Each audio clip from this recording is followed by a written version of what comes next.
Ladies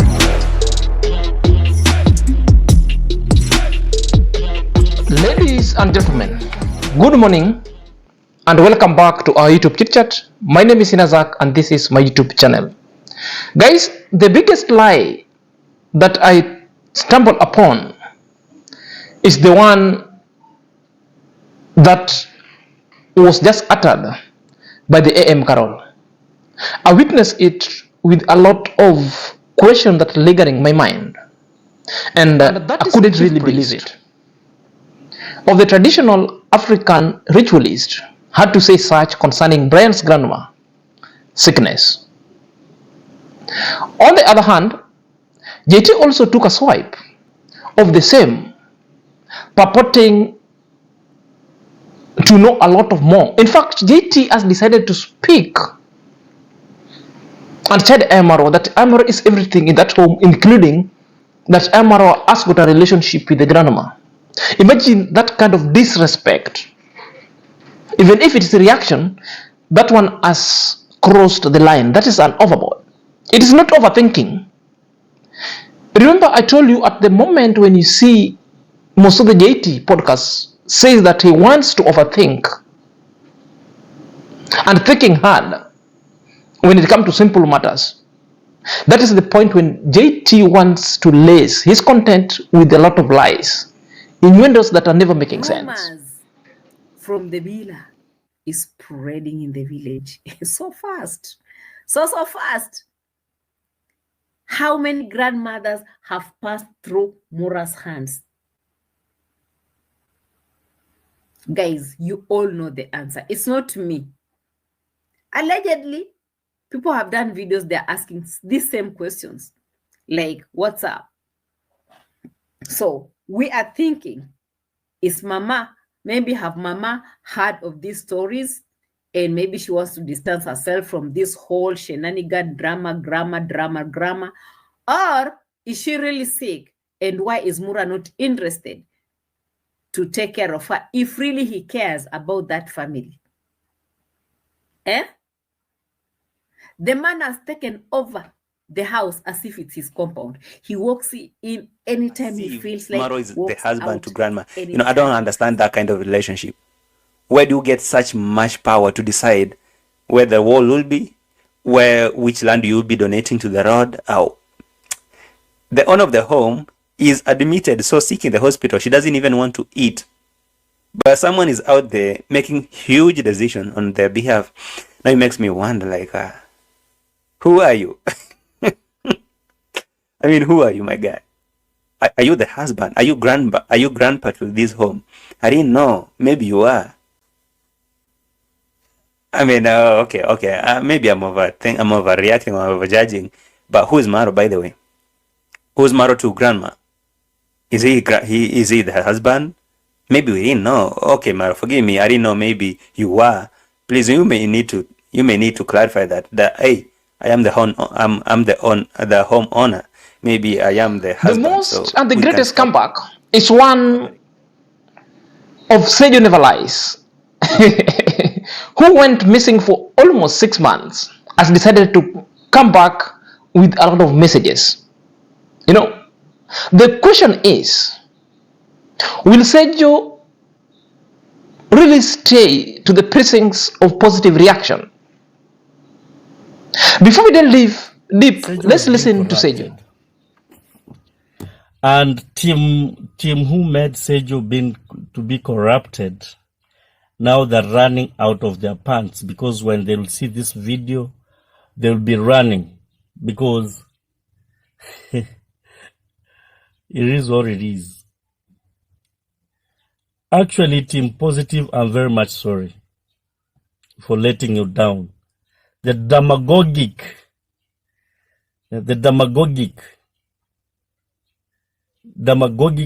tried to rumble with my brain. Team demagogic.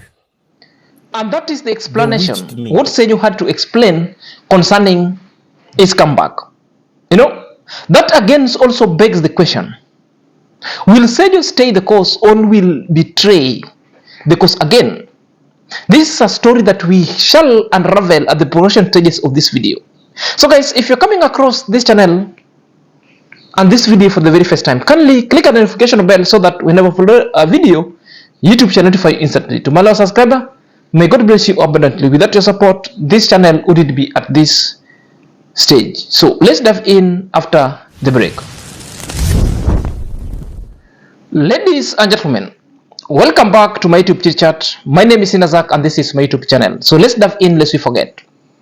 Guys, AMQAROL is alluding to the fact that Brian's grandma is not sick. He's saying that grandma has escaped Marwa's rituals of slaughtering cows and animals in his compound anyhowly. And this is the information that I really find is so far-fetched, because this is not the first or the second time, but it's countless time AMQAROL has exuded such kind of irrational talks. Now, grandma's family, according to the story I've heard on the streets, allegedly, let me use that one. Allegedly, I've heard also, I heard it so well from JT Space. That is, if you haven't watched JT, it was a little bit hot for me even to comment anything over there. I was busy cooking and listening, and I'm like, where are we heading right now, guys? Where are we heading? Like, if grandma have been warned by family members about Marwa, and they had to take her to the hospital so that she can avoid all the stress and the pressure and everything, and also avoid the slaughtering of cows in that home and being part of the people who are eating the slaughtered cow in that home. This is something that I mentioned sometimes back when they were slaughtering the goat.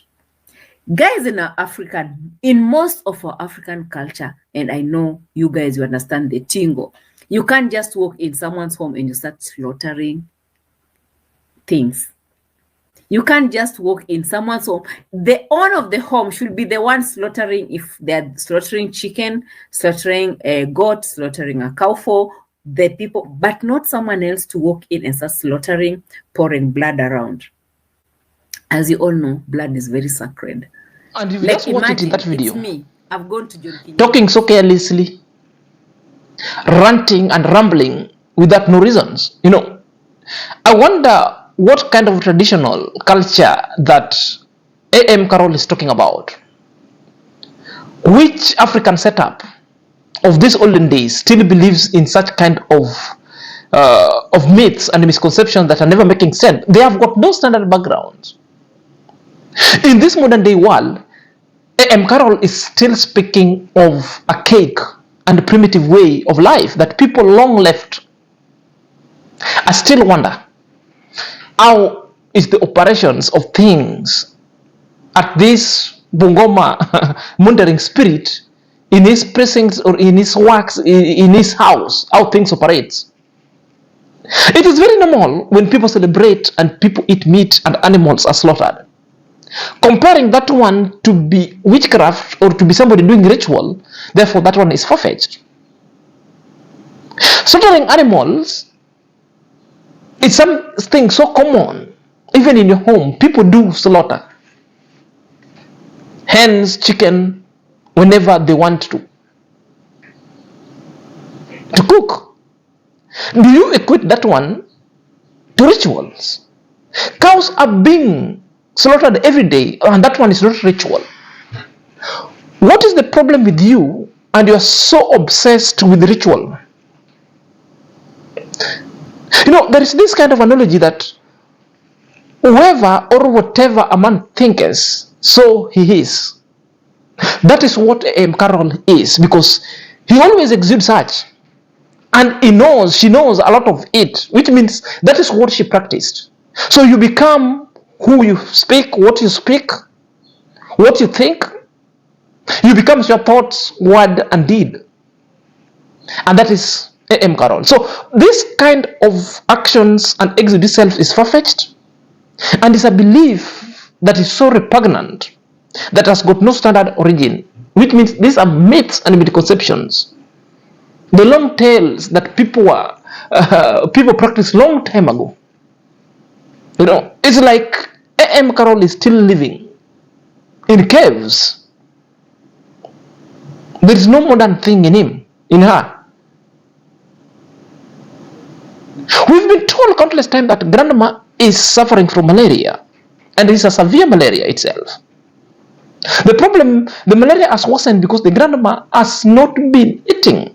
Countless times the grandma has been taking food, the grandma doesn't eat.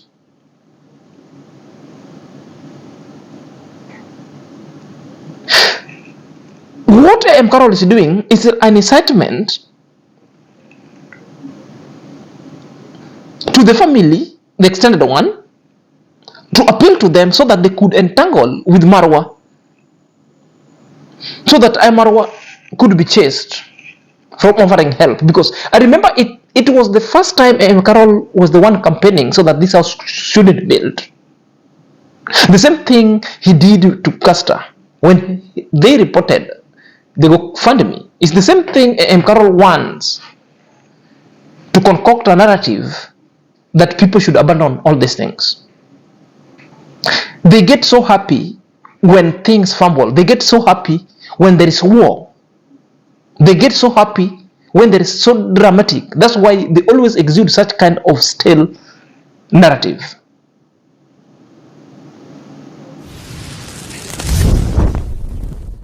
So guys, on the other hand, what really prompted Sejo? Sejo's come back to the team positive, more so into the YouTube street, because Sejo appeared to be so confident and appears to be so full of life and fully fledged with information, and he told us he's going to spill the beans for those people who corrupted him, and he became so negative. Sejo was being corrupted, and team who made Sejo to be corrupted, now they're running out of their pants, because when they'll see this video, they'll be running, because it is what it is. Actually, Team Positive, I'm very much sorry for letting you down. The demagogic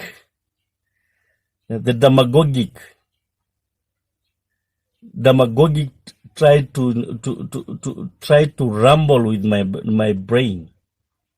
Team demagogic.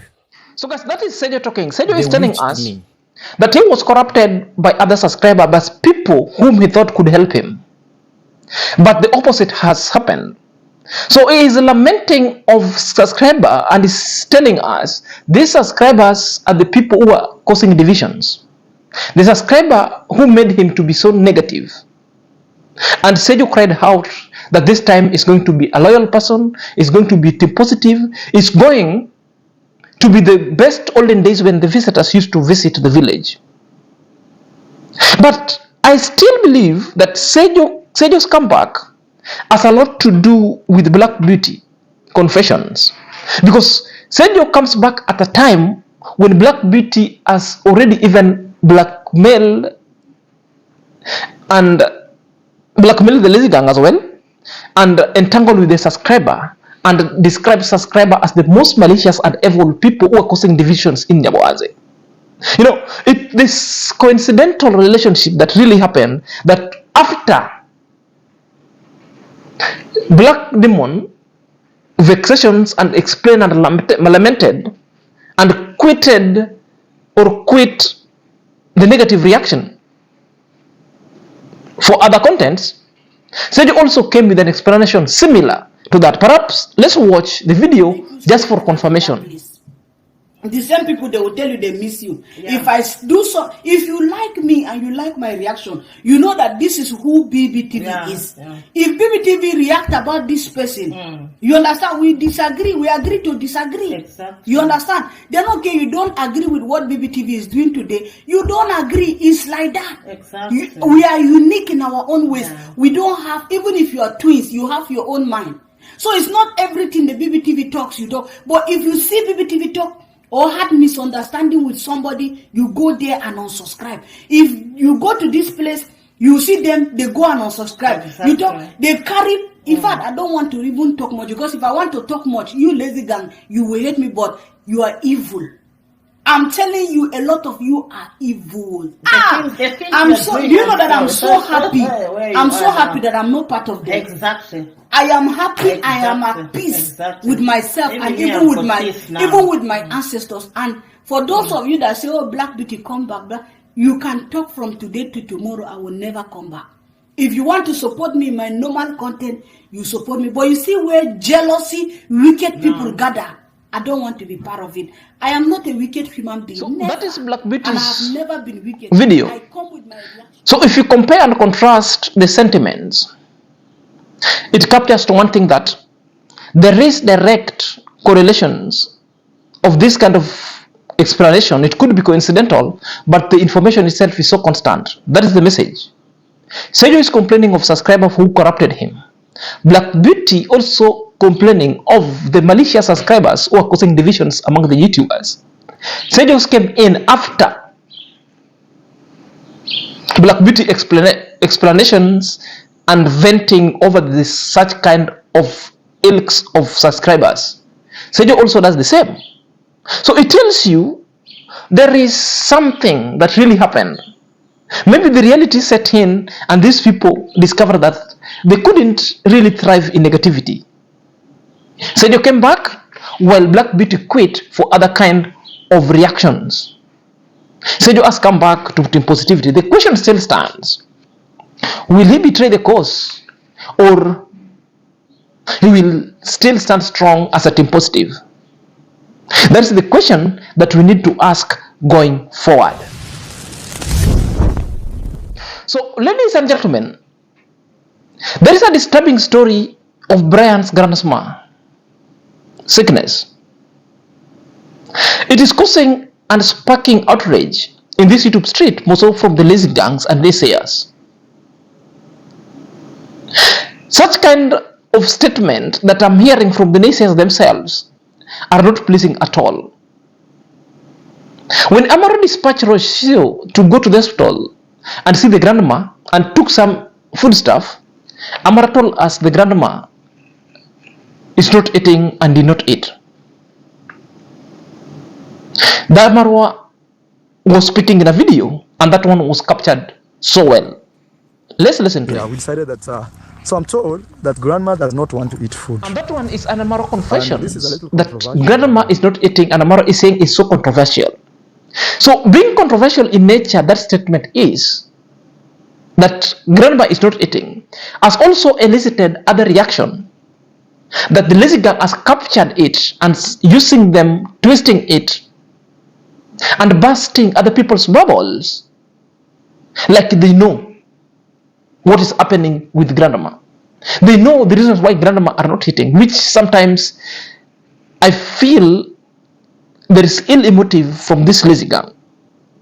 The question we should be asking, why grandma is not eating? What is the doctor saying or the nurses there?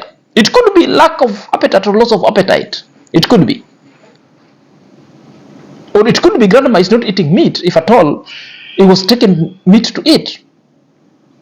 Because if it's severe malaria, it is something normal that most of the people who suffer severe malaria, there's a loss of appetite. Even sometimes you can develop wounds along your gut or your mouth. But why would the naysayers, most of the JT, continue with an onslaught and some kind of a statement that Iammarwa knows what is happening with grandma and he doesn't want to say? I found this kind of statement so insightful, a statement that are never making sense. Spoke to me, going forward. told me, grandma is saying, grandma is saying that she has been cautioned by family members not to step in that house because she really feel like there is a hidden motive. There is a very something motive behind why they had to do that, because they were asking her, are you related in any way to this guy? She said no. What is that big thing that you did to deserve all this? She said nothing. So they asked her, what is the end game? What are they going to benefit from all this practice? Because as I told you, that maybe you and I can understand the power of YouTube. You can understand that people can come through for you on this platform. But now, when it comes to the village and how the village operate, it's a different whole thing, okay? And so the villagers, or those people in the village, they don't understand that YouTubers or subscribers and donators will be sending money. Someone is sending $3,000, $500, $1,000, like for what sake? So grandma has been told by or cautioned by members of family not to step her foot in that house because they told her that would be it, like she'd be sacrificed. Because why would someone come and build you such a huge house? You see, this kind of thing, they happen really, like these kind of thoughts, they run deeper in the villages. People believe in people believe in witchcraft, people believe in some superstition, they believe in some forces, some energies. So you cannot eliminate that from people. So when they spoke down to grandma and told her, you, grandma, be so cautious with what guys, you do. What Do is not really move to that baffles house me, unless you know. if you listen, AMQAROL said the same thing. JT also saying the same thing, that there is a family member who talk to them and tell them that grandma has decided to take a refuge to the soul and never wanted to be discharged because the family member, that's the extended, has told grandma to be wary of Iammarwa, because if he decides to get to that house, that will be the end of it. You know, if you remember the story that when Iammarwa started building the house or wanted to build the house, remember the extended family made a meeting. They called Iammarwa and Iammarwa said is not part of that family member, therefore he cannot go and sit in the same meeting. These are the extended family who never wanted the house to be built for this mama. Now the house has been built. There is a lot of story that are coming from the lazy gang that the extended family again has rained on this grandma and telling grandma that Iammarwa is practicing devil worshipping and Illuminati, that if she dare goes and get into that house and step in that compound, that will be the end of him, of her. It sounds a story that's somehow true, it's bordering truth and twisted kind of a story that sometimes it appears to be the truth, yet it's not the truth. But I want to believe it's the truth, because at one point Rocio told us the same thing. And it is an irony that presented here that I also want to tell JT. You are explaining and you are so happy connecting about all these things. But yet when Rocio came and appeared to complain and explain how the African society, most of the Nyaboanze, are so backward, primitive in thoughts, you came here attacking Rocio to be racist.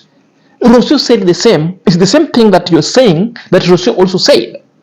Perhaps let's listen to Rocio, and I feel Rocio at this moment is vindicated. Turns out that the family now has a meeting with some other extended family members because they are not happy that they are receiving help, which is funny, but yes, it seems like this extended family doesn't care about the grandmother, doesn't care about Brian either, and now suddenly something good is happening to them and they are not happy about it. Another concern, that's why also I found Marwa talking with a neighbor, for example, explaining what is happening, is that there is a very sad mindset here in the village that us, that we come with these blessings, that they are coming from you, once again. They call us devil worshippers, okay? They call us names, that we are not good, that we are dealing with the devil. That's why these good things are happening.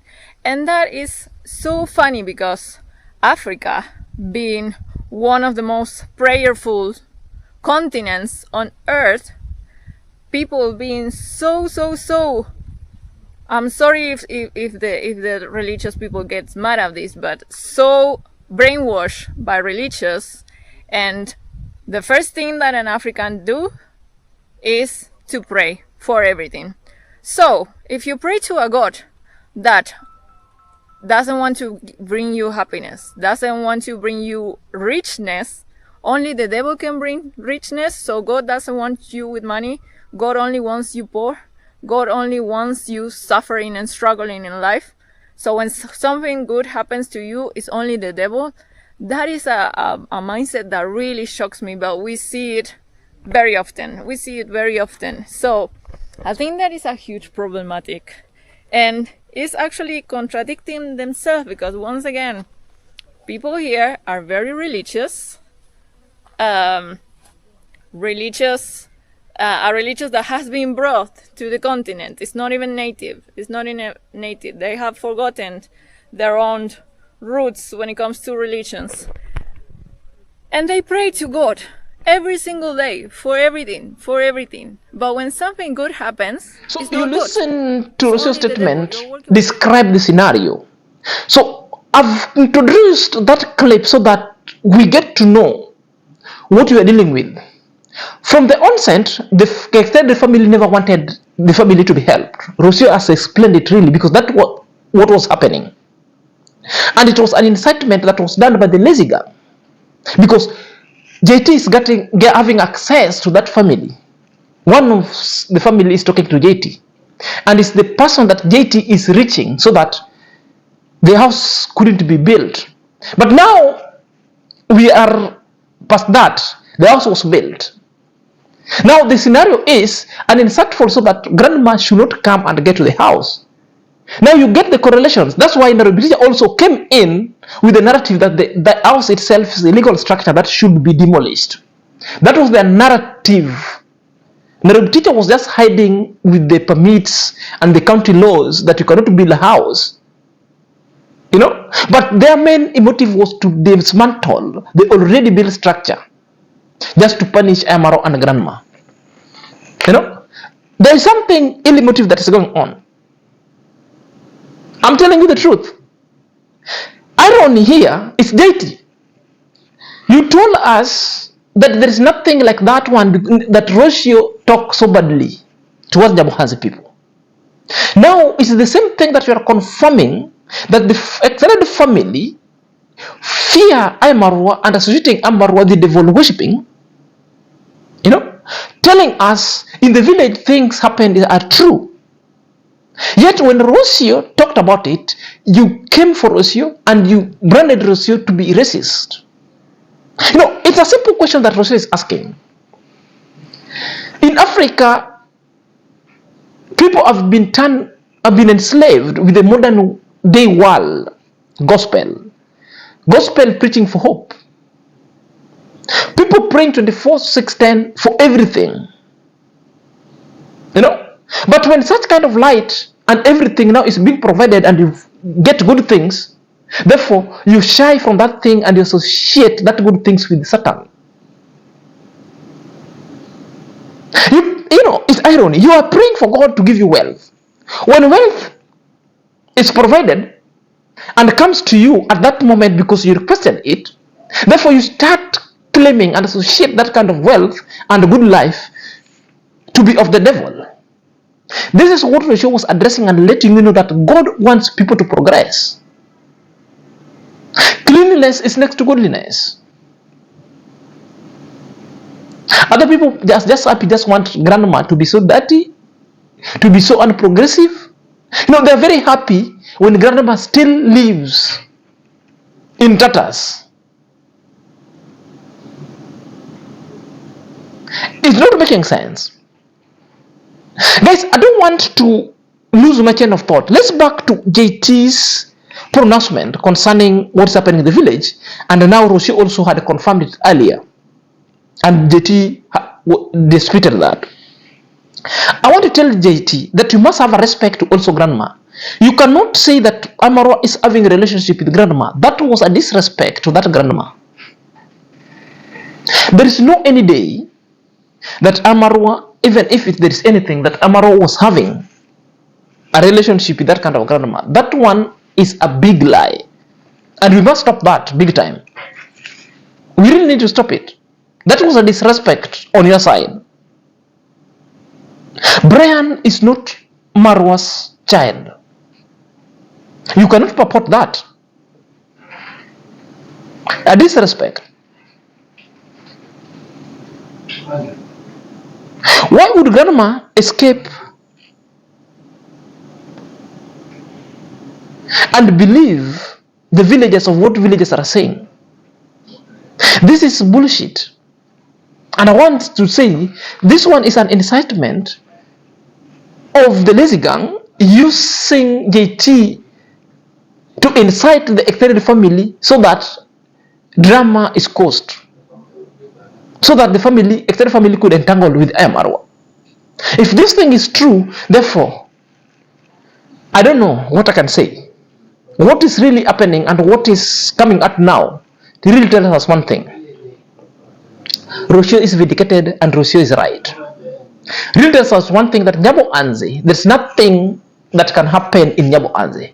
Really tells us Nyabo Anze itself acquired its name to be Nyabo Anze. So Nyabo Anze will remain Nyabo Anze. And as I'm signing off, do you know what Nyabo Anze means in their local dialect? It means a deserted place, a place of a laughing stock. Therefore, Nyabo Anze and its name or her name,